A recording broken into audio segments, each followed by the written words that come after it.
Hello friends, welcome back to the Raju Notes channel. Today we will do a small analysis video on the recent announcement of the US President on his decision to pull back the US forces from Afghanistan.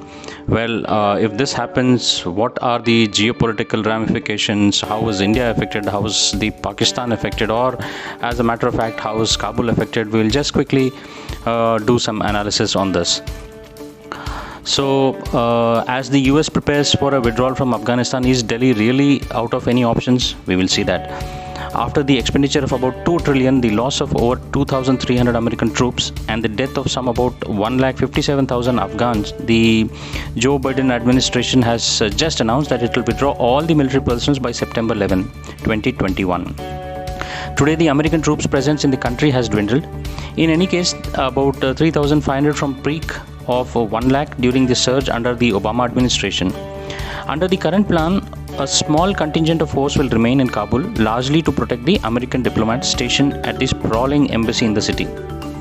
The decision to withdraw from the Afghanistan has been greeted with equal measures of relief and dismay in the United States. Veteran groups who were tired of this seemingly endless war, which had exhausted and everything, they had applauded the president's decision, and the number of prominent Republicans in the Congress, however, have criticized this. Well, this keeps on happening. There will always be applause and a criticism for any kind of decision which is taken.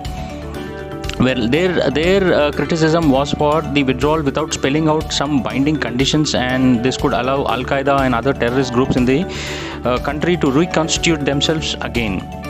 Well, despite those expressions of unhappiness, the Joe Biden administration, unlike its mercurial predecessors, will not backtrack on this commitment at any event.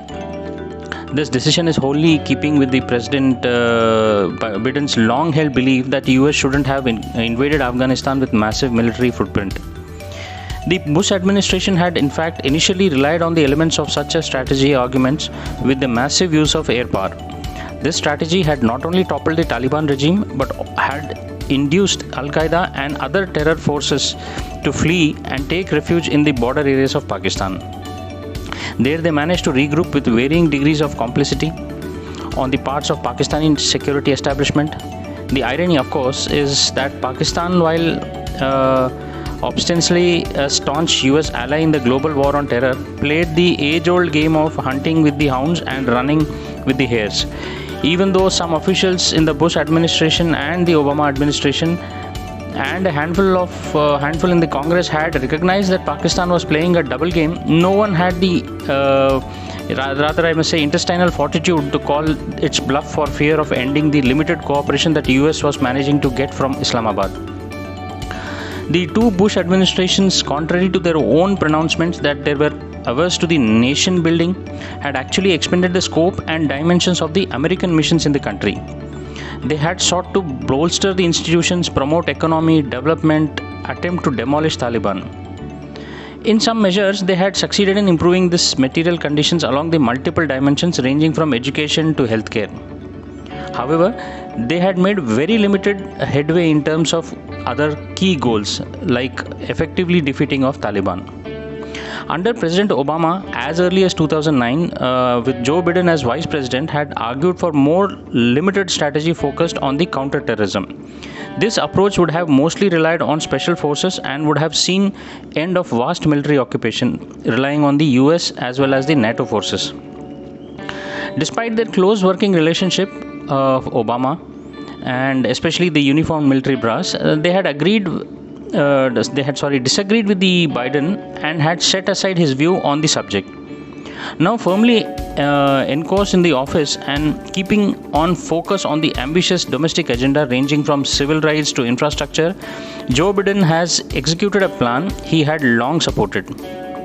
This withdrawal, no doubt, will bring an end to the continuing losses of both blood and treasure on part of the US. That said, what are the likely ramifications of American troops withdrawing from Afghanistan and region? Well, at the outset, the prospects of the survival of the Afghan government of President Ghani now appears rather grim. Ridden with charges of corruption, mismanagement, and increasingly isolated from wider political currents in the country, it is hard in any position to negotiate with Taliban on equal terms. Without the presence of American firepower to bolster the Afghan security forces, it is almost self-evident that they will not prove to be an effective counter to the tenacious and the ruthless Taliban fighters. More to the point, is entirely reasonable to summarize that Pakistan's security establishment in Rawalpindi has already moved into higher gears to ensure that its link with Taliban do not fray. To the extent possible, it will now try to play the role of kingmaker in Kabul. Where does this leave India? Well, quite frankly, its options are limited and it has to make the best of the bad hand. Even in an age where telecommunications and high-speed aircrafts have significantly overcome the physical distances, the geographical location still matters. Consequently, India will find itself at a distant disadvantage vis-a-vis the Pakistan when it comes to protecting its interests in Afghanistan. More to the point, India has never enjoyed any an especially cordial relationship with Taliban anytime. So these obvious limitations notwithstanding, India is not entirely bereft of options. So at the outset, it enjoys considerable goodwill amongst much of the Afghan population because of its development role in the country in the post-Taliban era. Accordingly, New Delhi should now be inclined to throw up its hands as it confronts an uncertain future in Afghanistan. On the contrary, it needs to move with dispatch to bolster its existing ties, to keep a close watch on the steps that Taliban undertakes in the run-up to the American withdrawal, and to reach out to the US to keep abreast of the modalities of its departure from the troubled land. Well, these steps, while hardly any panache, should nevertheless enable New Delhi to maintain a modicum of influence in the country after September 11 of this year.